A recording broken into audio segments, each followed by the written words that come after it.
नमस्कार, खबर उत्तराखंड में आपका स्वागत है। मैं हूं राहुल चौहान। खबरों बढ़ने से पहले एक नजर आज की अहम सुर्खियों पर।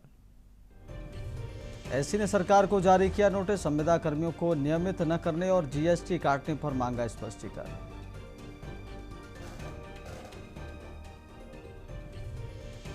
हल्द्वानी में 3 पानी फ्लाईओवर पर भीषण सड़क हादसा, स्कॉर्पियो स्कूटी की टक्कर में 3 युवकों की मौत, 1 घायल।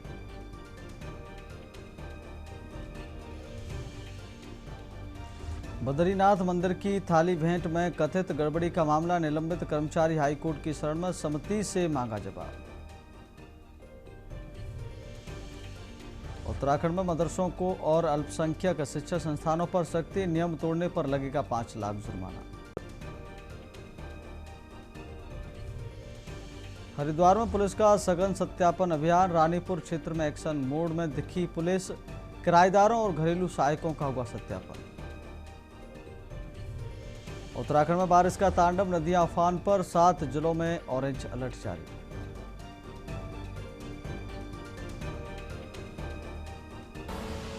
आप देख रहे हैं के न्यूज, खबरों का सारथी। लेकर चलते आपको उत्तराखंड की खबरों में। खबर उत्तराखंड में हरीश चमोली को भाजपा प्रदेश मीडिया संपर्क विभाग के प्रभारी की अहम जिम्मेदारी सौंपी गई है। लंबे समय से भाजपा पार्टी के लिए पूरी निष्ठा और ईमानदारी से काम करने वाले युवा हरीश चमोली को भाजपा की तरफ से बड़ी सौगात दी गई है। ऐसा माना जा रहा है कि आने वाले समय में मीडिया और संगठन के साथ तालमेल और बेहतर करने के लिए ये एक बड़ा सार्थक कदम है, जिसके चलते नवयुवा पत्रकारों में भी हरीश के नाम को लेकर खुशी का माहौल साफ तौर पर देखा जा रहा है।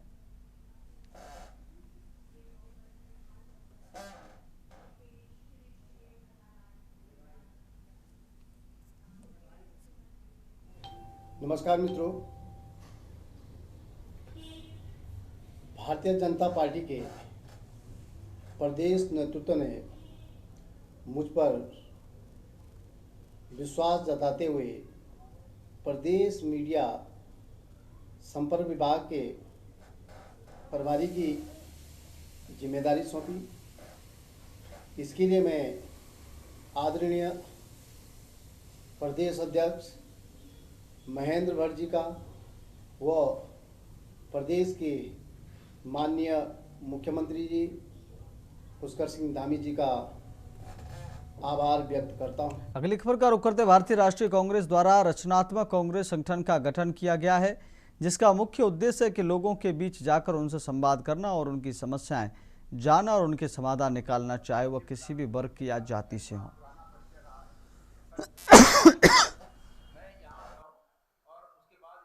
जिसकी जिम्मेदारी पूर्व में कई पदों पर रहे संदीप दीक्षित को दी गई।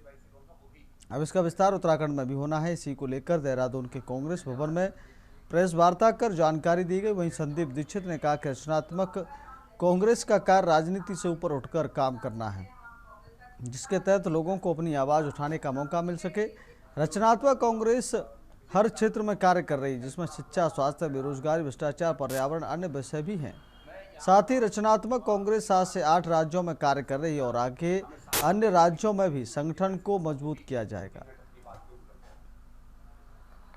हमारे साथ जुड़ रहे हैं, बहुत पुराने लोग हैं, अलग अलग तरीके से उनका एक परिचय रहा है।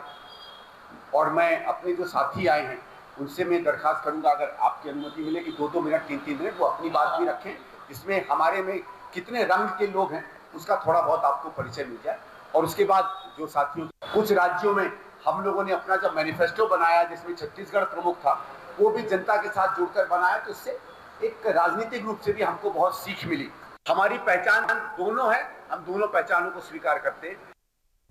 अगली खबर का रुख करते, खबर हरिद्वार से, जहां पति पत्नी के विवाद के बाद एक महिला ने अपनी 1 वर्षीय बेटी के साथ गंगा नहर में छलांग लगा दी। घटना दौलतपुर के पास की बताई जा रही है, जहां मायके जाते समय रास्ते में कास होने के बाद महिला ने यह कदम उठाया। सूचना पर पहुंची पुलिस और एसडीआरएफ की टीम ने नहर में तलाश अभियान शुरू कर दिया है।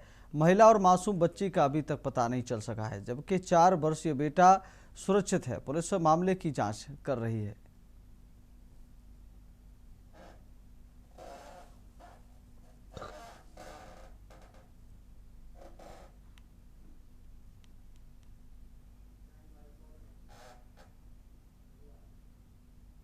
अगली खबर का रुख कर लेते हैं। कांग्रेस अध्यक्ष मल्लिकार्जुन खड़गे ने संगठन में बड़ा फेरबदल करते हुए उत्तराखंड के युवा नेता प्रकाश जोशी को पश्चिम बंगाल का नया प्रभारी नियुक्त किया है।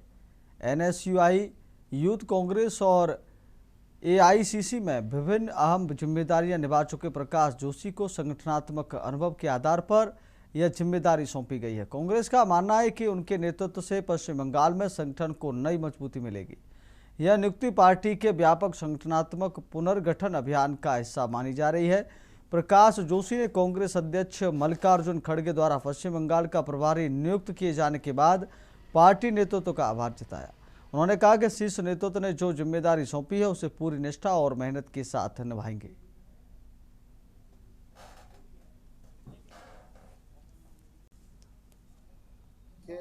जहाँ तक कांग्रेस जीवित होने की बात है तो कांग्रेस वहाँ जीवित अवस्था में है, इसका पक्का सबूत इस बात से मिलता है कि अभी जो चुनाव हुए थे, विधानसभा चुनाव, उन चुनाव के अंदर देखिए पिछले 21 साल में कांग्रेस पार्टी सभी सीटों पर चुनाव नहीं लड़ी थी। अगली खबर का रुख करते हरिद्वार पुलिस ने नकली नोटों के बड़े नेटवर्क का खुलासा करते हुए पंजाब से 2 आरोपियों को गिरफ्तार किया है। इससे पहले कोतवाली नगर पुलिस ने 4 आरोपियों को 84,500 रुपए की जाली भारतीय मुद्रा के साथ गिरफ्तार कर जेल भेजा था। न्यायालय से पुलिस कस्टडी रिमांड मिलने के बाद पूछताछ में मिले सुराग के आधार पर पुलिस टीम पंजाब पहुंची और गिरोह के 2 अन्य सदस्यों को भी दबोच लिया। आरोपियों के कब्जे से कुल 1,10,000 रुपए के नकली नोट छापने में प्रयुक्त प्रिंटर और एक कार बरामद की गई है। पुलिस जांच में सामने आया है कि आरोपी ढाबा और कपड़ों के कारोबार की आड़ में फर्जी करेंसी का नेटवर्क संचालित कर रहे थे तथा असली रकम के बदले 2 गुनी नकली मुद्रा देकर मोटा मुनाफा कमाते थे। पुलिस के अनुसार मुख्य आरोपी पहले भी बैंक फ्रॉड और जाली नोटों के मामले में जेल जा चुके हैं, जबकि दूसरा आरोपी एनडीपीएस एक्ट के मामले में जेल में बंद रहा था। वहीं दोनों की दोस्ती जेल में हुई और इसके बाद इन्होंने नकली नोटों का कारोबार शुरू किया। पूर्व में भी अवगत कराया गया था। 6 जुलाई की घटना थी और उस समय यात्रा अपने पीक पे थी। उसी दौरान कुछ यात्री जो कि पंजाब गुरदासपुर से आए थे और उनके द्वारा यहाँ पे नकली नोट प्रचालन करने का प्रयास किया जा रहा था, जिस इन्फॉर्मेशन पे हमारी पुलिस टीम एक्टिव हुई थी। और इसमें जो 4 अभियुक्त थे, सुरजीत सिंह, टिंकू, सुमित और संजीव, इनको गिरफ्तार करने में सफलता मिली थी और इनके पोजीशन से कुछ 84,500 रुपये जो फेक करेंसी थी, नकली नोट था, वो बरामद हुआ था और इनको माननीय न्यायालय के समक्ष पेश करके और ये अभियुक्त जेल गए थे। अगली खबर का रुख कर लेते उत्तराखंड क्रांति दल ने 2027 विधानसभा चुनाव को लेकर अपनी तैयारियां तेज कर दी हैं। पार्टी के केंद्रीय अध्यक्ष ने दावा किया है कि इस बार यूकेडी के चुनावी तैयारी 2 साल पहले ही शुरू कर दी थी और संगठन का हर स्तर पर पूरी तरह सक्रिय है। उनका कहना है कि वरिष्ठ नेताओं के साथ साथ युवा कार्यकर्ता भी लगातार धरातल पर काम कर रहे हैं, जिससे पार्टी को मजबूती मिल रही है। केंद्रीय अध्यक्ष सुरेंद्र कुकरेती ने कहा कि मैं समझता हूं कि इस समय पहली बार ऐसा हुआ है कि हमने 2 साल पहले से ही तैयारी शुरू कर दी थी। हमारे जितने भी वरिष्ठ नेता हैं सभी लगातार काम कर रहे हैं। जिस तरह से वे काम कर रहे हैं वह काबिल तारीफ है और हमारे युवा भी काम कर रहे हैं और सभी कार्यकर्ता धरातल पर जाकर जनता के बीच सक्रिय हैं। जो एक राजनीतिक पार्टी की होनी चाहिए वो चल रही है और मैं ये समझता हूं कि इस समय पहली बार ऐसा हुआ कि हम 2 साल पहले से लग गए इस तैयारी में चुनाव की और हमारे जितने भी वरिष्ठ नेता हैं सब जो है अपने अपने क्षेत्रों में काम कर रहे हैं और मैं नहीं समझता कि जिस तरह से इस समय तमाम जो हमारे वरिष्ठ नेता हैं, सेकंड लीडरशिप है, जिस तरह से वो काम कर रहे हैं ये उत्साह है। लेकिन मैं एक निवेदन और कर रहा हूं आपके माध्यम से अपने जितने भी हमारे लीडरशिप है कि अति उत्साह में न रहें। नैनीताल जिले की जर्जर सड़कों, बिजली पानी की समस्याओं और मानसून में आपदा संभावित क्षेत्र को लेकर समाजसेवी राहुल सिंह धर्मवाल प्रभारी मंत्री खजान दास से मुलाकात की। इस दौरान उन्होंने दूरस्थ क्षेत्रों की प्रमुख समस्याओं से प्रभारी मंत्री को अवगत कराया। प्रभारी मंत्री ने भरोसा दिलाया कि सरकार जनता की समस्याओं के समाधान के लिए गंभीर है। जल्दी प्रभारी मंत्री खजान दास जनपद का दौरा कर अधिकारियों के साथ समीक्षा बैठक करेंगे। प्रभारी मंत्री खजान दास ने कहा कि मुख्यमंत्री पुष्कर सिंह धामी स्वयं प्रदेश भर में लगातार भ्रमण कर जनता की समस्याओं का समाधान सुनिश्चित कर रहे हैं। सरकार के सभी मंत्री भी अपने अपने क्षेत्रों में लगातार निरीक्षण कर विकास कार्यों की निगरानी कर रहे हैं। उन्होंने आश्वासन दिया कि जल्द ही वह नैनीताल जनपद का दौरा करेंगे। ये मानसून सीजन आ गया है और बरसात लगातार आप देख ही रहे हैं, तो इस विषय में मैंने जो नैनीताल जनपद के प्रभारी मंत्री है खजानदास जी से मुलाकात करी और उनसे आग्रह किया, निवेदन किया, क्योंकि अभी वो मैंने उनसे बोला था कि जनपद भ्रमण में वो जब भी आएंगे तो उनके द्वारा जो विभागीय अधिकारी है उनको निर्देशित किया जाए और उनको तत्काल कहा जाए कि जो खराब सड़कें हैं, ग्रामीण सड़कें, चाहे वो रामनगर की बात करें, हल्द्वानी की बात करें या पहाड़ों की बात करें, ग्रामीण सड़कों की स्थिति बहुत ज़्यादा खराब है। लोग लगातार चोटिल हो रहे हैं, लगातार लोगों का जो हादसे का शिकार हो रहे हैं। तो उनसे मैंने कहा कि जो सड़कें हैं उनको तत्काल ठीक किया जाए।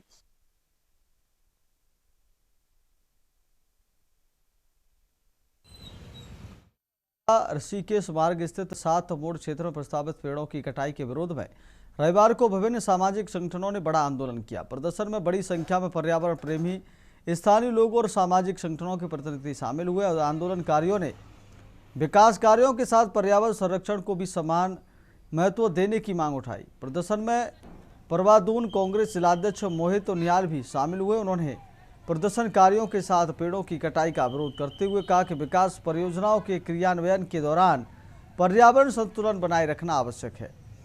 उन्होंने कहा कि अनावश्यक रूप से पेड़ों की कटाई से बचना चाहिए और ऐसे विकल्प तलाशे जाने चाहिए जिनसे विकास कार्य भी प्रभावित न हो और अधिक से अधिक पेड़ों का संरक्षण भी हो सके।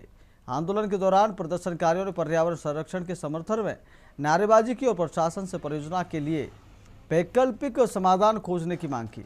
उन्होंने संबंधित अधिकारियों से जन भावनाओं का सम्मान करते हुए पेड़ों को बचाने के लिए ठोस कदम उठाने की अपील की।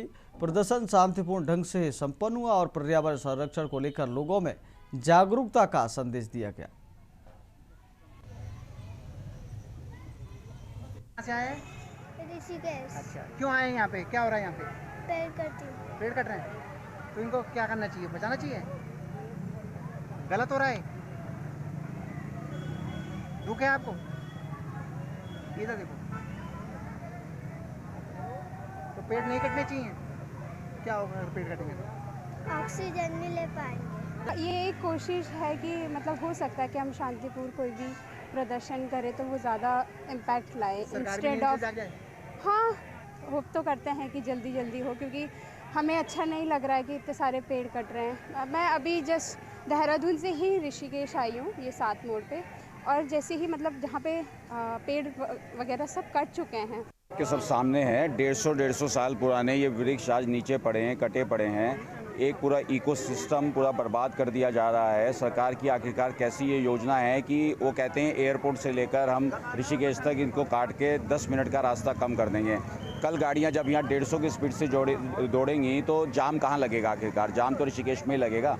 मैं वैसे मेरा ससुराल उत्तरकाशी से है और मेरा मायका ऋषिकेश से है, और मैं आज अपनी बेटी को लेके यहाँ पे पहुँची हूँ क्योंकि मुझे ये सब देखकर बहुत दुख हो रहा है। मुझे रोना आता है इस चीज़ को देखकर कि जो हमें नहीं चाहिए वो हमें दिया जा रहा है, थोपा जा रहा है। सरकार का ये चीज़ कि 4 लेन चाहिए, कहाँ है यहाँ पे जाम, कहाँ होते हैं यहाँ पे एक्सीडेंट्स। अगली खबर का रुख करते खबर देहरादून से, जहां चक्राता रोड स्थित नंदा की चौकी के पास का पुल पुनर्निर्माण का कार्य पूरा होने के बाद एक बार फिर यातायात के लिए खोल दिया गया है। पुल शुरू होने से चक्राता रोड पर वाहनों की आवाजाही सुचारू हो गई है और स्थानीय लोगों के साथ साथ प्रतिदिन इस मार्ग से गुजरने वाले हजारों वाहन चालकों को बड़ी राहत मिली है। गौरतलब है कि पिछले वर्ष मानसून के दौरान हुई भारी बारिश से यह पुल क्षतिग्रस्त हो गया था। सुरक्षा को ध्यान में रखते हुए प्रशासन ने पुल पर यातायात पूरी तरह बंद कर दिया था, जिससे लोगों को वैकल्पिक मार्गों का सहारा लेना पड़ रहा था और आवागमन में काफ़ी परेशानी हो रही थी। अब पुनर्निर्माण कार्य पूरा होने के बाद पुल पर वाहनों का संचालन शुरू कर दिया गया है। पुल खुलने से न केवल यात्रा का समय कम होगा बल्कि चक्राता रोड पर यातायात का दबाव भी कम होने की उम्मीद है। स्थानीय लोगों ने पुल के दोबारा शुरू होने पर खुशी जताई है और इसे क्षेत्र के लिए राहत भरा कदम बताया है। प्रशासन ने भी लोगों से यातायात नियमों का पालन करते हुए सुरक्षित आवागमन की अपील की है।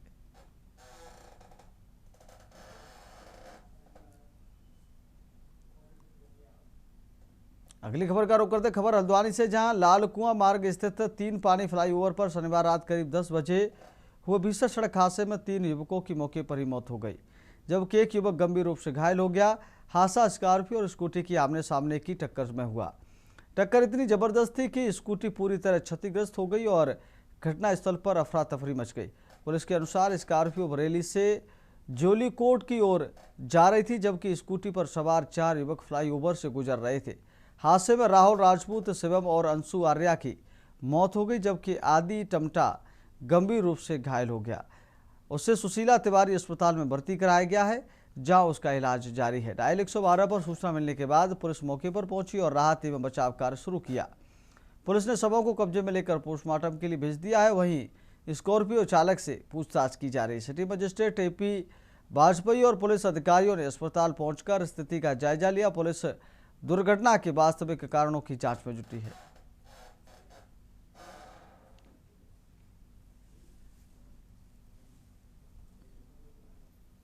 करीब 10 बजे के आसपास जो फ्लाईओवर है उस पर एक स्कॉर्पियो और 4 युवक बताए जा रहे हैं, वहाँ पर एक स्कूटी पाई गई है।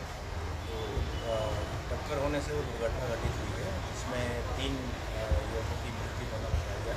एक जो है सीरियसली इंजर्ड है, उनको यहाँ सुशीला तिवारी अस्पताल लाया गया है। अभी यहाँ पर उनका इलाज जो है चिकित्सकों द्वारा किया जा रहा है। 112 के माध्यम से सूचना मिली थी कि 3 पानी एक एक्सीडेंट हुआ है, जिसमें एक स्कॉर्पियो गाड़ी और स्कूटी आपस में टकराई है। तो मौके पे मैं स्वयं और थाना प्रभारी हमारे और रिटर्निंग CO ने और बाकी समस्त फोर्स मौके पे पहुंचे थे। तो वहाँ देखा कि 3 लोग घायल अवस्था में पड़े थे और एक हमसे पहले ही एक को स्वयं किसी के द्वारा हॉस्पिटल पहुँचाया गया था।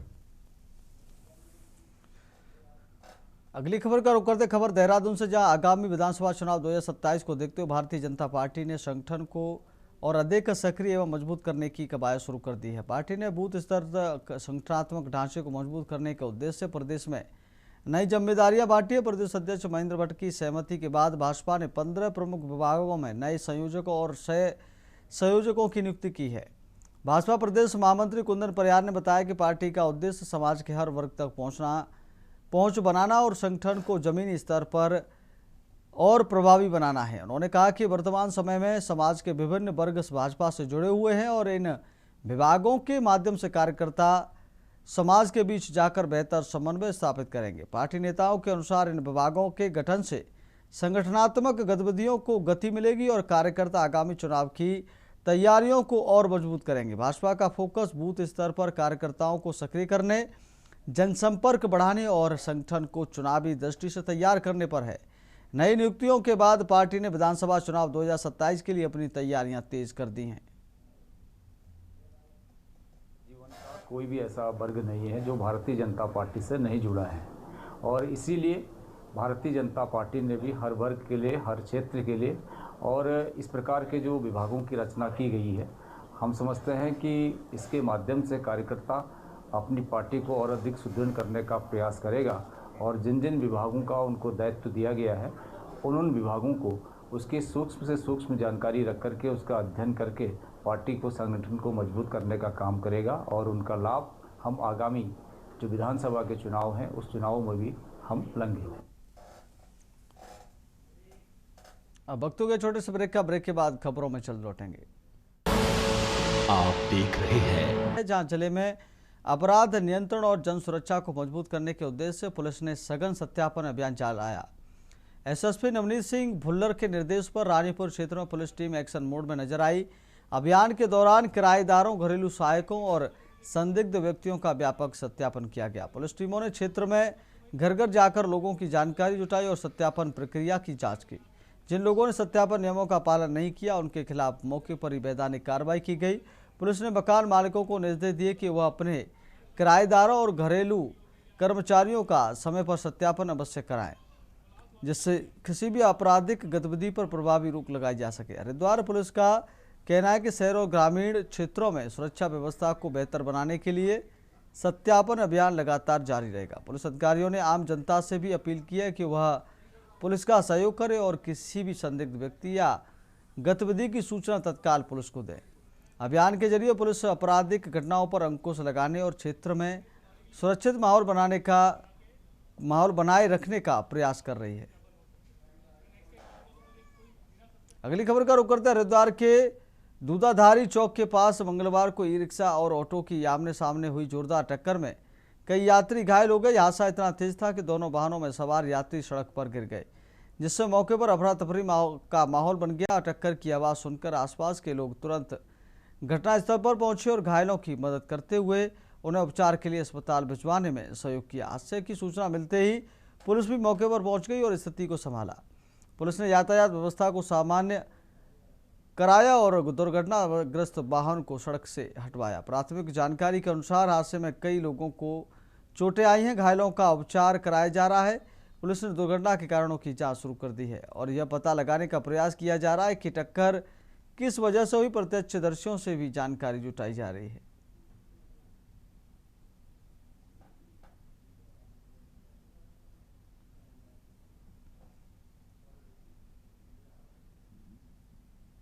अगली खबर की ओर बढ़ लेते हैं। खबर देहरादून से, जहां IGNOU ने जुलाई सत्र के लिए प्रवेश प्रक्रिया शुरू कर दी है। छात्रों को उच्च शिक्षा के साथ कौशल विकास और रोजगार के बेहतर अवसर उपलब्ध कराने के उद्देश्य से इस बार कई नए सुधार किए गए हैं। IGNOU के वरिष्ठ क्षेत्रीय निदेशक डॉक्टर अनिल कुमार डिमरी ने जानकारी देते हुए बताया कि प्रदेश के लिए आवेदन की अंतिम तिथि 15 जुलाई निर्धारित की गई है। हालांकि इसे आगे बढ़ाए जाने की संभावना भी है। उन्होंने बताया कि इस सत्र में छात्रों के भविष्य और रोजगार की संभावनाओं को ध्यान में रखते हुए 2 नए रोजगारोन्मुखी पाठ्यक्रम शुरू किए गए हैं। इनमें MSSC के इन क्लाइमेट चेंज और MSc in AI and machine learning प्रमुख हैं।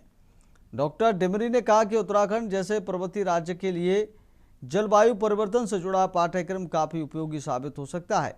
वहीं आर्टिफिशियल इंटेलिजेंस और मशीन लर्निंग का कोर्स छात्रों को आधुनिक तकनीकी से जोड़ने और करियर के नए अवसर उपलब्ध कराने में मदद करेगा। IGNOU ने इच्छुक छात्रों से अपील की है कि वे प्रवेश और पाठ्यक्रमों से जुड़ी विस्तृत जानकारी के लिए विश्वविद्यालय की आधिकारिक वेबसाइट पर जाकर आवेदन कर सकते। प्रवेश का सवाल है तो इस समय एडमिशन जुलाई सत्र के लिए चल रहा है और जुलाई सत्र की अभी हमारी जो लास्ट डेट है वो 15 जुलाई है। इसमें पूरी संभावना है कि आगे भी बढ़ सकती है। और इग्नू ने वर्तमान में जो है 2 बहुत ही जो है नए प्रोग्राम जो है शुरू किए हैं और उत्तराखंड के परिप्रेक्ष्य में एक प्रोग्राम तो बहुत ही इम्पोर्टेंट है। जैसे इग्नू ने जो है MSc इन क्लाइमेट चेंज का एक प्रोग्राम चलाया है, तो ये प्रोग्राम इसी सत्र से हमारा प्रारंभ हो रहा है और विद्यार्थी इसमें जो है एडमिशन ले सकते हैं। अगली खबर का रुख करते देहरादून में आयोजित लोक संवर्धन पर्व कार्यक्रम के दौरान केंद्रीय अल्पसंख्यक कार्य मंत्री किरेन रिजिजू ने उत्तराखंड सरकार के कार्यों की सराहना की। उन्होंने कहा कि राज्य सरकार अल्पसंख्यक समुदायों के हितों को ध्यान में रखते हुए शिक्षा, विकास और कल्याण से जुड़ी योजनाओं को प्रभावी ढंग से आगे बढ़ा रही है। केंद्रीय मंत्री ने मुख्यमंत्री पुष्कर सिंह धामी की कार्यशैली की प्रशंसा करते हुए कहा कि मुख्यमंत्री योजनाओं की नियमित समीक्षा करते हैं और उनके क्रियान्वयन को लेकर गंभीरता से काम करते हैं। उन्होंने कहा कि उत्तराखंड में सरकार की प्राथमिकता सभी वर्गों को समान अवसर उपलब्ध कराना है। रिजिजू ने कहा कि भारतीय जनता पार्टी की नीति समाज को हर वर्ग के विकास और सहभागिता पर आधारित है। उन्होंने दावा किया कि केंद्र और राज्य सरकार मिलकर जनकल्याणकारी योजनाओं को धरातल तक पहुंचाने का काम कर रही है। कार्यक्रम के दौरान केंद्रीय मंत्री ने मुख्यमंत्री पुष्कर सिंह धामी को सरकार के कार्यों के लिए बधाई दी और कहा कि उत्तराखंड में विकास और सामाजिक कल्याण के क्षेत्र में लगातार प्रयास किए जा रहे हैं। इस मौके पर कई गणमान्य लोग भी मौजूद रहे। तो मैंने आज मुख्यमंत्री जी को बधाई भी दिया। उन्होंने जो माइनॉरिटीज़ के लिए जो अथॉरिटी बनाया, विशेष करके शिक्षा के लिए, और जितने माइनॉरिटीज़ है सबको बराबर शिक्षा मिलना चाहिए। हम तो कोई तुष्टिकरण तो करते नहीं हैं, हम सबको न्याय देते हैं और यही हमारा पार्टी का जो फिलॉसफी है उसको पुष्कर सिंह धामी जी ने बहुत अच्छी तरह से यहाँ लागू किया है। इसलिए मैं देखता हूँ, मैं इतना मुख्यमंत्री को देखता हूँ, सबने काम करते हैं। धामी जी का जो आत्मीयता के साथ जो काम करते हैं और लगन के साथ जैसे वो हर स्कीम को बारीकी से देखते हैं। अगली खबर का रुख करते खबर देहरादून से, जहां उत्तराखंड विधानसभा चुनाव को लेकर राजनीतिक गतिविधियां तेज हो गई हैं। कांग्रेस ने चुनावी तैयारियों को गति देते हुए जिम्मेदारियां तय करना शुरू कर दी हैं, लेकिन पार्टी की रणनीति में वरिष्ठ नेता हरीश रावत की भूमिका को लेकर सियासी चर्चा शुरू हो गई है। भाजपा ने इसी मुद्दे को लेकर कांग्रेस पर निशाना साधा है। भाजपा प्रदेश प्रवक्ता कुंवर जपेंद्र सिंह ने कहा कि उत्तराखंड कांग्रेस में हरीश रावत का अपना एक बड़ा राजनीतिक प्रभाव रहा है। लेकिन वर्तमान चुनावी तैयारियों में उनकी सक्रियता कम दिखाई दे रही है। उन्होंने आरोप लगाया कि कांग्रेस अपने वरिष्ठ नेताओं की अनदेखी करती रही है और हरीश रावत भी इस परंपरा का शिकार हो रहे हैं। भाजपा प्रवक्ता ने कहा कि जब भी हरीश रावत जैसे वरिष्ठ नेता की उपेक्षा होती है तो कांग्रेस कार्यकर्ताओं की भावना प्रभावित होती है। उन्होंने दावा किया कि कांग्रेस के भीतर आपसी तालमेल की कमी भाजपा के लिए पहले भी फायदेमंद रही और आगामी चुनाव में भी इसका असर देखने को मिल सकता है।